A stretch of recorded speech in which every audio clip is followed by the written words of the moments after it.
Father, you are the spiritual director of this effort. Could you explain to us what that role entails? Well, this is a Catholic trade show. It's not just a secular trade show where, you just have wares that are available for people to get, books and so on, statues and religious articles.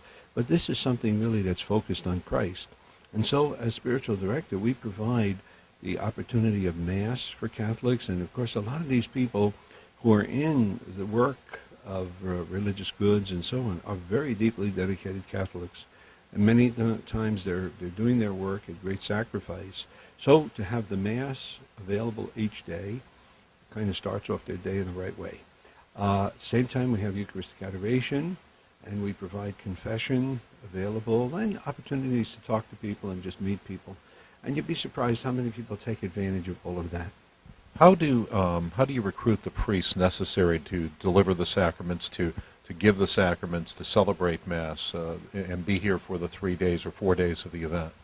Well, many of the priests that are here who participate through, celebrating Masses, hearing confessions, and the like, are priests who are already involved in some aspect of, let's say, maybe they're associated with a bookstore, Catholic bookstore, or a publishing company, or the like.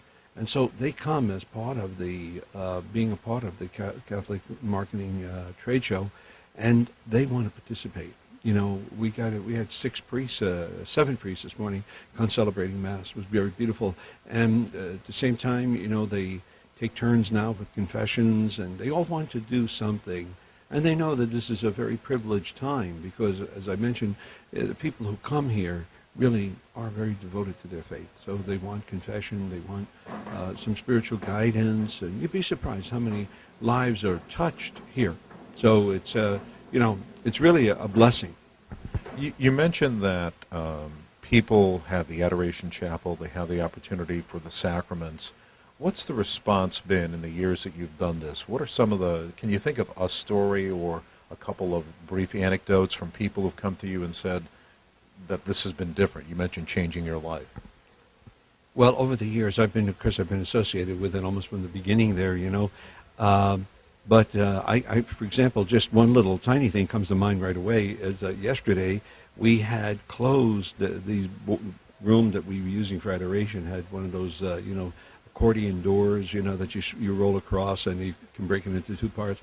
And Cheryl, who is in charge of working, making sure we have everything for the religious services and all, she said tomorrow we have to open that door because we had so many people, we couldn't fit them all in the front.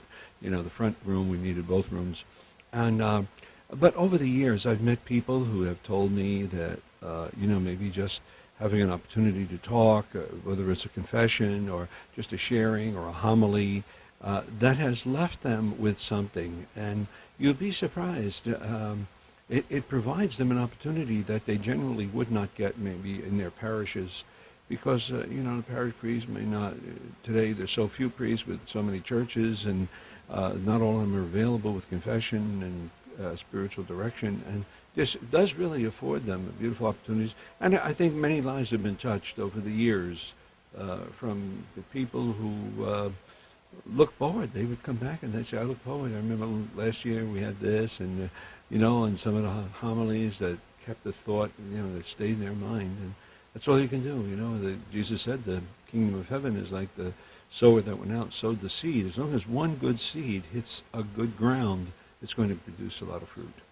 Final thought, if you were able to go face-to-face with a person watching the video we're going to create and able to give them a reason to come to the upcoming trade show, what would that reason be from your point of view as the spiritual director?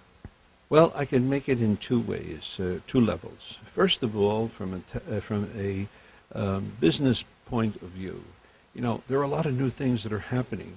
And if people are not in touch with these things, they're not going to know of some of the new books. And even the programs we have at night, we had those beautiful singers last night. They just they charmed everybody. It was just such a beautiful thing. And people might not know these things are available. So here they are. They're meeting with people who are really on the cutting edge of religious goods and so on. So from a business point of view, to know what's there, what's available, what's working, and you share ideas from others. But secondly, again, you bring in that religious dimension that relationship to Christ. Christ, as both Pope John Paul II and Pope Benedict have said, quoting the Vatican Council, Jesus is the source and the summit of the Christian life. And that's what we try to put here. And Our Lady gets a big, big place in this whole thing. I know I preach a lot about her. And so, I think we are really on the cutting edge spiritually, too, of where the challenge is in the world today. And that's what I think people are going to go away with, They may be localized in a little area, a little town. And sometimes I read some of those towns they come from, and I wonder, where are these towns at? When you come from New York City, everybody knows where it's at.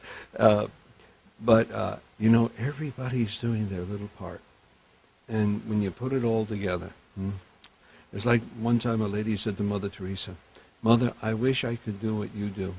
And Mother Teresa's simple wisdom was so beautiful. She said, "No, you do what I can't do. I'll do what you can't do, but together we'll do something beautiful for God." And I think that's what you can say CMN is trying to help, do something beautiful for God.